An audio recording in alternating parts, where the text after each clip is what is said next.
Good evening, everyone. I'm Congresswoman Gabrielle Giffords from Southern Arizona. Democratic Congresswoman Gabrielle Giffords out of Arizona. Today I rise to recognize the accomplishments of Justice Sandra Day O'Connor, the first woman to serve on the United States Supreme Court. Congresswoman Gabrielle Giffords announced a bill this afternoon at the Pima County Sheriff's Air Support Hangar. The legislation would impose tough new penalties on drug smugglers who use small, low-flying aircraft. Under this legislation, there's going to be 20 years in prison and up to $250,000 of a fine. Hopefully a big, big deterrent for those drug smugglers. Congresswoman Gabrielle Giffords is from Arizona, a Democrat member of the Armed Services Committee. What more has to happen before the federal government will step up and face down this growing war at our border and inside our border? Arizona Congresswoman Gabrielle Giffords joins us live, and we've spoken about this before, and you've been a champion to try to get attention from the federal government to that part of your state. I rise today to pay tribute to Rob Krentz, a rancher who has been in southeast Arizona since 1907, his family, the Krentz family. On March 27th, Rob was shot and murdered on his ranch.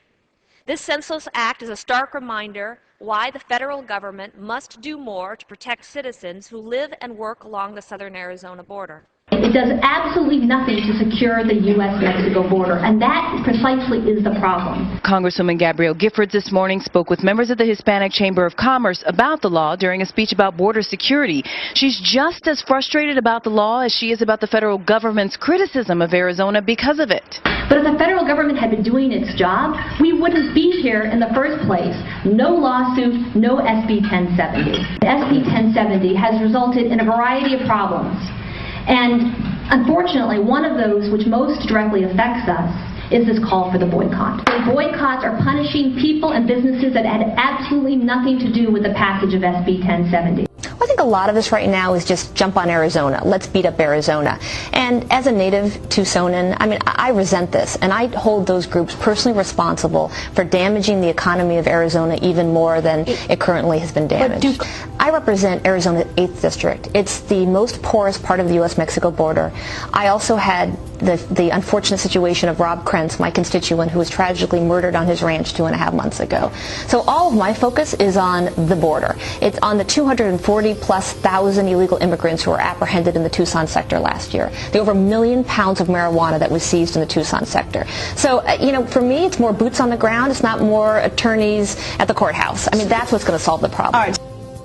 Mr. Speaker, in these difficult economic times, the face of retirement is changing.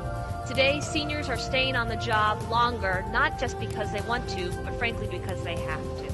That's why I'm introducing 2 bills that will begin to address some of the challenges that we see facing our older workforce. The reality is that seniors are putting off retirement until much longer, and it's time that we change the way our nation thinks about retirement. If we're going to lead by example, I think members of Congress should also cut our own salaries by 5%. It's been 77 years since members of Congress have reduced their salary, and with millions of people out of work right now, I think it's the appropriate thing to do. This debt and deficit that we are accumulating will be our greatest national security threat, frankly, if we don't address it. When you look at the accumulating debt and deficit and this country being able to sustain our level of prosperity and even our defense budget, we have to get tough right now, tighten our belts, and that means members of Congress need to lead by example. The First Amendment. Congress shall make no law respecting an establishment of religion or prohibiting the free exercise thereof, or abridging the freedom of speech or of the press, or the right of the people peaceably to assemble and to petition the government for redress of grievances.